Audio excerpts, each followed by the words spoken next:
আসসালামু আলাইকুম সম্মানিত দর্শকবৃন্দ। আজকে আমাদের আলোচ্য বিষয় ছাত্রদের আন্দোলন, এটাকে প্রশমিত করতে সরকারের ব্যবহার যৌক্তিক না অযৌক্তিক। মোটামুটি দেশের 20টির উপরে জেলায় ছাত্ররা সরাসরি পুলিশ এবং ছাত্রদলের সাথে সংঘর্ষে জড়িত হয়েছে। মনে রাখবেন, সকল ছাত্ররা এই আন্দোলনে অংশগ্রহণ করেনি, শুধুমাত্র এইচএসসির ছাত্ররা এতে অংশগ্রহণ করেছে। কয়েকটি জেলায় বেশ ভালো রকম সংঘর্ষে হয়েছে, তার মধ্যে বাগেরহাট, জয়পুরহাট, মৌলভীবাজার, ঢাকা আরিচা মহাসড়ক, গোপালগঞ্জ, বিশ্বনাথ, মাদারীপুর, সিরাজগঞ্জ, বগুড়া, এরকম প্রায় 20টির অধিক জেলায় সংঘর্ষ হয়েছে। সংসদ ভবন, শিক্ষা মন্ত্রণালয়, সচিবালয়, বিভিন্ন জায়গায় ছাত্রদের ব্যাপক আন্দোলন হয়েছে। এই আন্দোলন দমাতে সরকারের পদক্ষেপগুলোর ভিতরে গুরুত্বপূর্ণ কিছু কটূক্তি আন্দোলনকে আরও উস্কে দিয়েছে। ফার্মের মুরগি, মাদকাসক্ত, টিকটকার, শিবিরের চামড়া তুলে নেব আমরা, ছাত্রদলের সভাপতির নেতৃত্বে মিছিল। ছাত্রদলের সেক্রেটারি নাসির ছাত্রদেরকে আন্দোলন করার কারণ জানতে চাওয়া, তোমাদের দাবি তো মেনে নেওয়া হচ্ছে, তোমরা কেন আন্দোলন করছো? মানে আন্দোলন দমনের কৌশলগুলো আসলে কি হওয়া উচিত, এইটা সরকার বুঝতে পারছে না। সরকার একটা ভাবনারে বলো।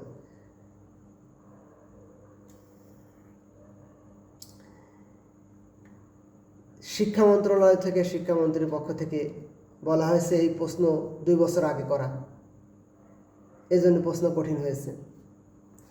আসলে প্রশ্ন কঠিন এবং পরীক্ষা খারাপ হওয়া এটা গত বছর হয়েছিল, ছাত্ররা এ নিয়ে কোনো আন্দোলন করেনি। ছাত্ররা গত বছরই তাদের সততার পরীক্ষা দিয়েছে, তার আগের বছরও সততার পরীক্ষা দিয়েছে। তারা যে পরীক্ষা খারাপ হলো, নিজেদের উপরই নিজেদের দোষ নিয়েছে, এটা 2 বছর প্রমাণ দিয়েছে। এবছর প্রথম নয়। মূল সমস্যাটা হচ্ছে পরীক্ষা তো একটু কঠিন হয়েছে। অনেকদিন পড়ালেখা, শেখ হাসিনার আমল থেকে এই পড়ালেখা একটু খারাপ পরিবেশ, এনভায়রনমেন্ট তৈরি করা হয়েছিল, পড়ার পরিবেশ ছিল না। সেই পরিবেশ থেকে ফিরে এসে গত 2 বছর কিন্তু পরীক্ষা ছাত্ররা দিয়েছে, রেজাল্ট খারাপ হয়েছে, কেউ আন্দোলন করেনি। কিন্তু সমস্যা হয়েছে এবছর 20টির মধ্যে পরীক্ষা, এই প্রচণ্ড মুষলধারে বৃষ্টির মধ্যে রাস্তায় কোমর পানি উতরে যে ছাত্ররা পরীক্ষা দিতে অনেকে অংশগ্রহণ করতে পারেনি। এটা একটা সমস্যা। একটা ছাত্র আত্মহত্যা করেছে বলেও খবর এসেছে। একজন ছাত্র আত্মহত্যা আসলে একজন না, এটা পুরা ছাত্রের একটা ক্ষোভ প্রকাশ পায়।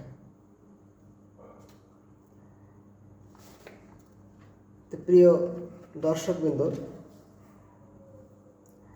এর ভিতরে গুরুত্বপূর্ণ একটা খবর আছে যে বগুড়া জেলায় এইচএসসির এক ছাত্র আন্দোলন করায় তার পিতাকে বিএনপির জেলা সাংগঠনিক পদ থেকে বহিষ্কার করা হয়েছে।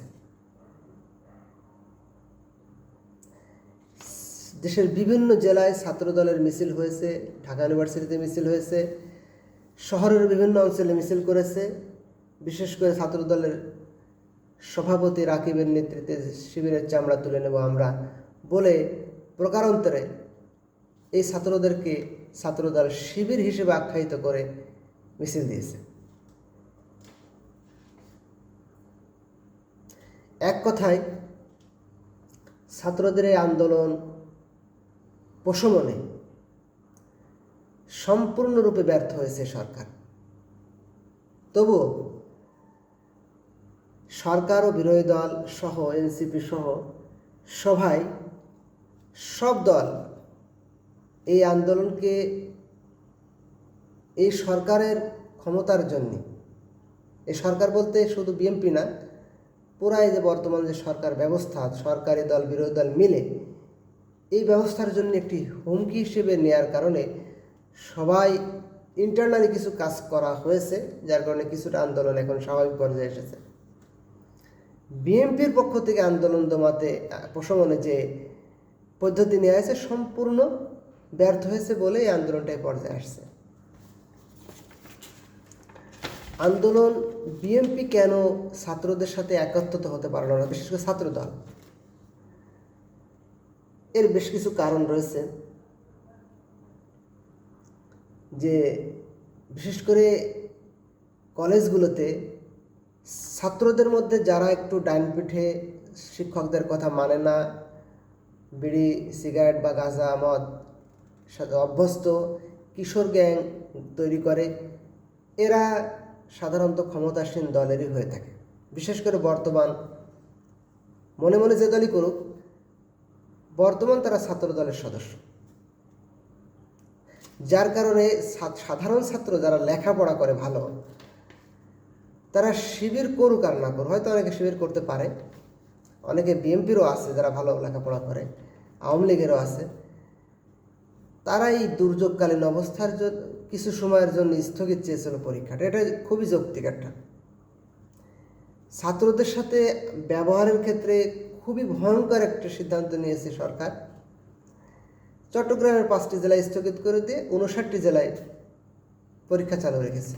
ছাত্ররা বাধ্য হয়েছে পরীক্ষা অংশগ্রহণ করতে, কিন্তু এটাও একটি ক্ষোভের কারণ হিসেবে থাকবে ভবিষ্যতে। সরকারের সিদ্ধান্তে ছাত্রদের অনাস্থা থাকবে।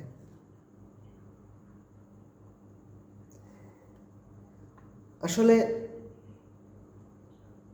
এরকম হয় কেন? একসময় কিন্তু আপনি 2008-9 সালের আগে দেখবেন, যদি আন্দোলনগুলো আমরা খোঁজখবর নিই, যে সাধারণ মানুষের আন্দোলন যেটা বলে, যেরকম ছাত্রদের দাবি, শ্রমিকদের দাবি, এটা কিন্তু বড় আকার ধারণ করে না, কারণ এটা যৌক্তিক, রিজনেবল, আশানুরূপ সিদ্ধান্ত নেওয়া হয়। সবাই মিলে বুঝতে পারে যে এটা এই সমস্যা, এটার সমাধান এটা করতে হবে। মুষলধারে বৃষ্টি হচ্ছে, 1 সপ্তাহ বা 2 সপ্তাহের জন্য যদি সরকার পরীক্ষা স্থগিত ঘোষণা করতে, এটা তো একেবারেই স্বাভাবিক কথা। বিশেষ করে যে পরীক্ষাগুলো খারাপ হয়েছে এটা সহ, যে আমরা সিদ্ধান্ত নিচ্ছি, আপনারা ধৈর্য ধরেন, আমরা 2 সপ্তাহের জন্য পরীক্ষা স্থগিত করলাম, এবং আগামীতে যখন পরীক্ষা শুরু হবে, এই যে কয়টি পরীক্ষা, বিশেষ করে পদার্থবিজ্ঞান, হিসাব বিজ্ঞান তো খুব কঠিন একটি সাবজেক্ট, এই পরীক্ষাগুলো পুনরায় নেওয়া যায় কিনা বা কোন কোন জায়গায় নেওয়া উচিত, এটা নিয়ে আমরা একটা অবজারভেশন করছি। এটা টিচারদের কাছে মতামত নিলেই টিচাররাই বলে দিতে পারতো যে আসলে কোন কোন পরীক্ষাটা নেওয়া দরকার আছে। কারণ অধিকাংশ ছাত্রের তো ভালো ছাত্রের তো মত থাকতে হবে যে পরীক্ষাটা আসলে নেওয়া দরকার। একেবারে ক্লাসে যে স্টুডেন্টগুলো পড়ালেখা করে না, ঠিকমতো ক্লাসে আসে না, তাদের মতামতে তো আর মানে পুরা ক্লাসের উপর প্রভাব ফেলে না। অধিকাংশ ছাত্র, যারা ভালো ছাত্র, তারা যদি মতামত দেয়, শিক্ষকরা এটা খুব দ্রুত সিদ্ধান্ত নিতে পারতো, খুব দ্রুত, মানে 2 থেকে 3 দিনের ভিতর রিপোর্ট পেয়ে যেত যে আমাদের আসলে এই জেলায় কোনো সমস্যা হয়নি বৃষ্টি বাদলার কারণে পরীক্ষা নিতে, এটা নেওয়া যাবে। এখানে একটু ক্রিটিক্যাল ফাংশন আছে, যে হয়তো একই পরীক্ষা দ্বিতীয়বার দেওয়ার ক্ষেত্রে অনেক সময় মানুষ হেজিটেশন বোধ করে, যারা ভালো ছাত্র তারাই, যে একবার পরীক্ষা তো ভালো হয়েছে, পুনরায় পরিস্থিতি কেমন হয় না হয়, এটা সিদ্ধান্ত নেওয়া খুব বেশি কঠিন কাজ নয়। গত 2001 সাল থেকে আসলে সারা পৃথিবী উত্তপ্ত। আমেরিকা যখন ওয়ার অ্যান্ড টেরর যুদ্ধ ঘোষণা করে, পলিসি ঘোষণা করে মুসলমানদের বিশেষ করে টার্গেট করে, সেখান থেকে পৃথিবীটা একটা অস্থিতিশীল অবস্থা চলছে। কোথাও আইন ও ন্যায়, ইনসাফভিত্তিক শাসন ব্যবস্থা, মানুষের প্রতি মানুষের সহানুভূতি, সৌহার্দ্য, বিশেষ করে রাষ্ট্র বনাম জনগণ, এটা মুখোমুখি অবস্থানে আছে। এর মূল কারণ হলো আমাদের রাষ্ট্র যারা চালায়,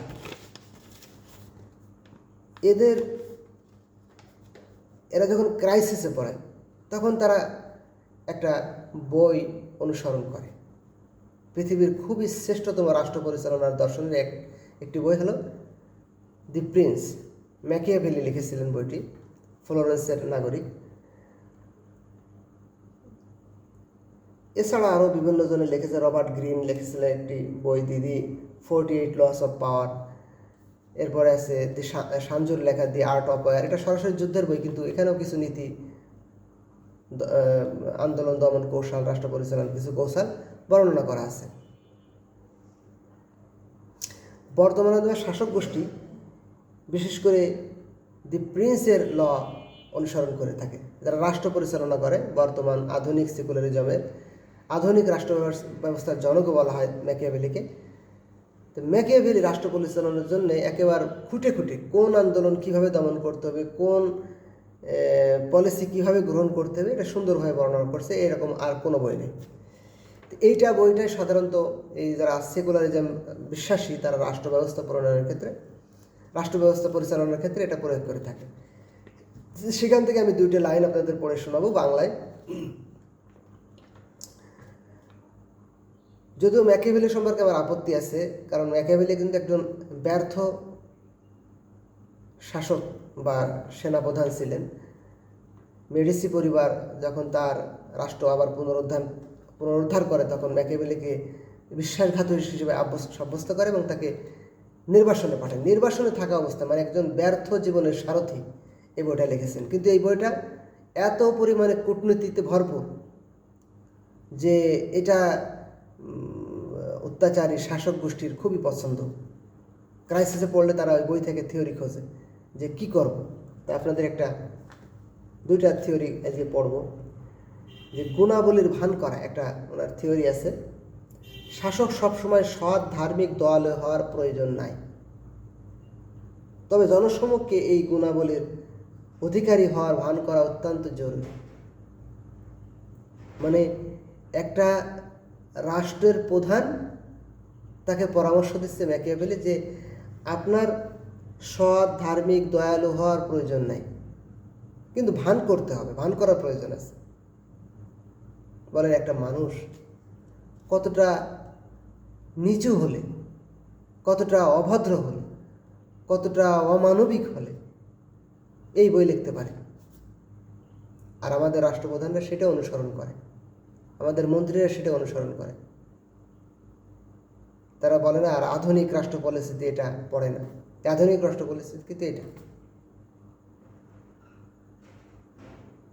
অথচ ইসলামী শাসন ব্যবস্থায় শাসক হতে হবে নিষ্পাপ। পুরাপুরি নিষ্পাপ মানুষ হয় না, কিন্তু দৃশ্যমান কোনো অপরাধ তার থাকলে হবে না।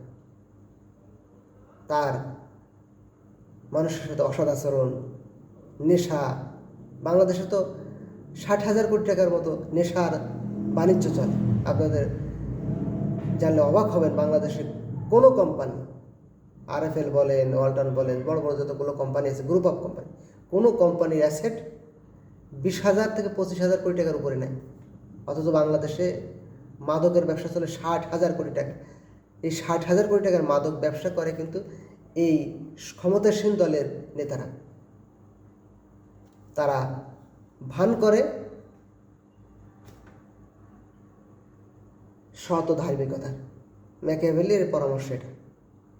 তারা নির্বাচনের সময় মাথায় টুপি পরে, নামাজ পড়ে, মানুষের সাথে সাক্ষাৎ করে, মসজিদ মাদ্রাসার সভাপতি থাকে, দান করে। আরেকটি থিওরি আপনাদের, মহানুভবতার ভারসাম্যতা। অতিরিক্ত বাদান্যতা, উদারতা শাসকের জন্য ক্ষতিকর। নিজের কোষাগার খালি করে প্রয়োজনে অতিরিক্ত করের বোঝা চাপিয়ে উদারতা দেখালে তারা এক সময় ঘৃণা করতে শুরু করে। বলছে অতিরিক্ত বাদান্যতা, উদারতা শাসকের জন্য ক্ষতিকর। অতিরিক্ত বাদান্যতা। আল্লাহ রাসূল মক্কা থেকে যখন মদিনা থেকে যখন মক্কায় বিজয়ী হয়ে ঢুকলেন, সবাইকে ক্ষমা করে দিলেন। ইসলামী শাসন ব্যবস্থায় যুদ্ধ চলেছে, কিন্তু একটা নীতিভিত্তিক, যে এটা হবে না, জনগণ না চাইলেও সেটা হতেই হবে, কিছু পলিসি থাকে। কিন্তু আধুনিক রাষ্ট্র ব্যবস্থায় মানুষের চাওয়া পাওয়া বেশ জটিল হয়ে থাকে, স্পেসিফিক হয় না। তবে এরকম ছোটোখাটো আন্দোলন, যে পরীক্ষা স্থগিত চেয়েছে ছাত্ররা, খুব কঠিন কিছু নাই, কিন্তু এই আন্দোলনটা প্রশমিত করতে সরকার ব্যর্থ হলো। একেবারে ছোট একটা আন্দোলন, ঠিক এরকম একটা সিলি একটি আন্দোলনে পড়ে গেছিল শেখ হাসিনা। কিভাবে, কতটা নির্বুদ্ধিতার পরিচয় দিলে এই ছাত্রদেরকে খেপিয়ে তুলেছে। ছাত্রদের পিতাদেরকে বহিষ্কার করছে দল থেকে আন্দোলনে যাওয়ার কারণে। ছাত্রলীগের মতো ছাত্রদল মিছিল দিচ্ছে। একেবারে সহজ একটি কথা, 1 সপ্তাহের জন্য পরীক্ষা স্থগিত করলেই ছাত্ররা ঘরে ফিরে যায়। এত সহজ জিনিস কেন তারা বুঝতে পারে না? কেন বুঝতে পারে না?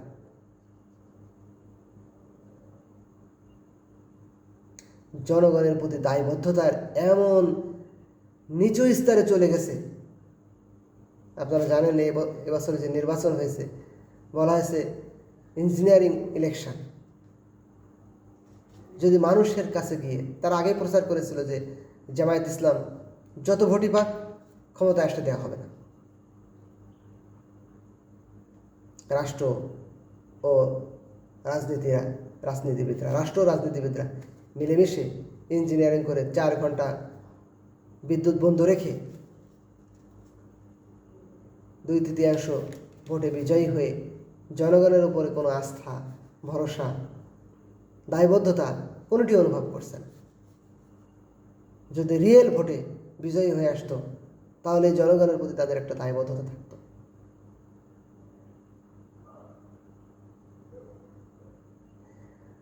আমাদের কোনো দাবি রাষ্ট্রের কাছে গ্রহণযোগ্য হচ্ছে না। এটা ভয়ঙ্কর একটা অবস্থা। কোনো দাবি রাষ্ট্রের কাছে গ্রহণযোগ্য হচ্ছে না।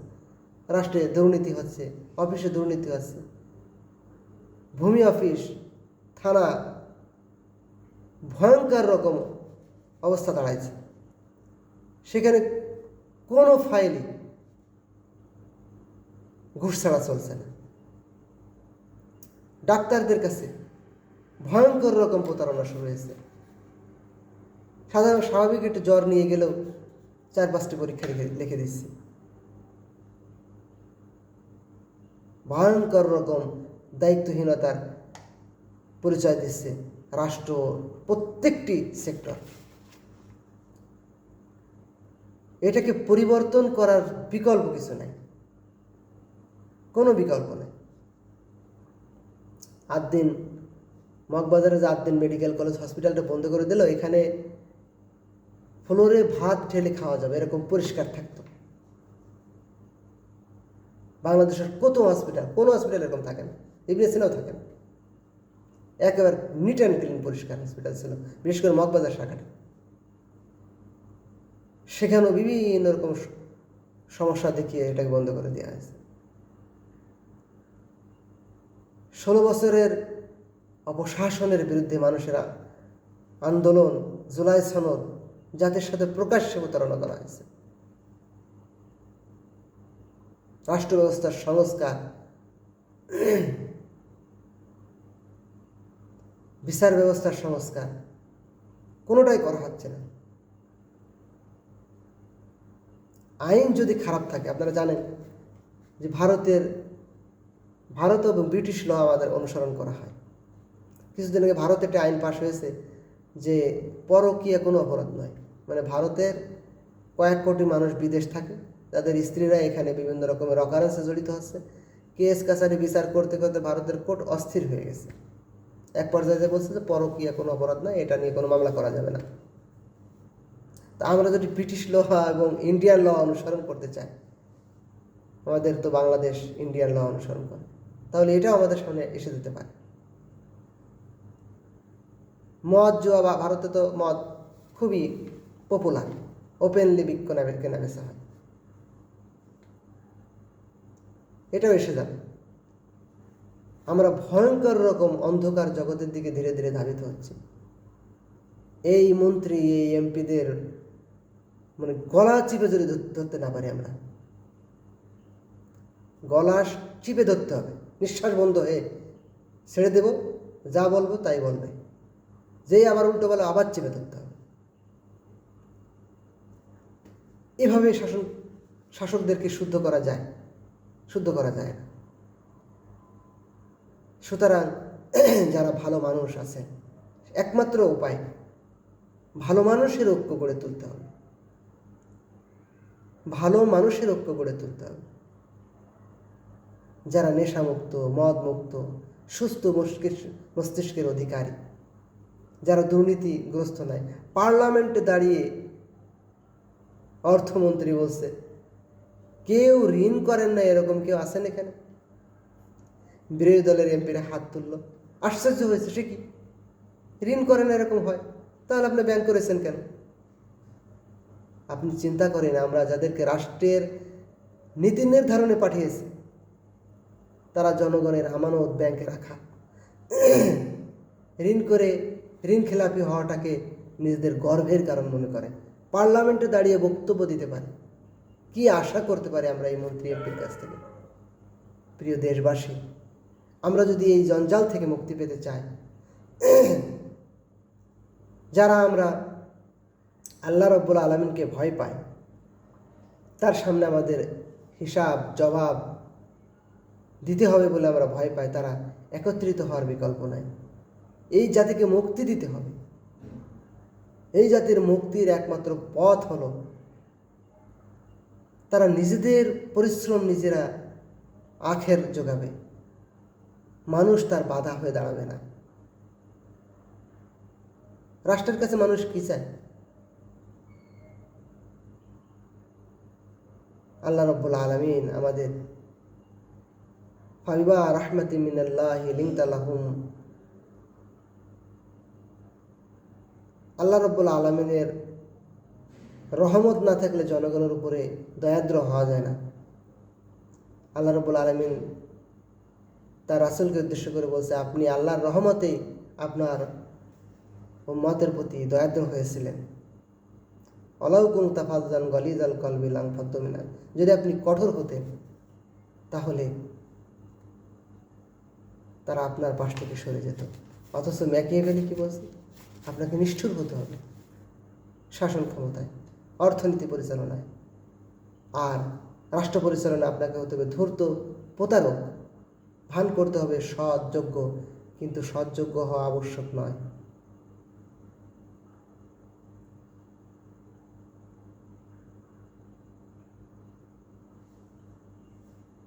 এর পাশাপাশি রয়েছে বহির্বিশ্বের ষড়যন্ত্র, জাতি হিসেবে আমাদের রক্ত প্রবাহিত করার উন্মত্ত নেশা।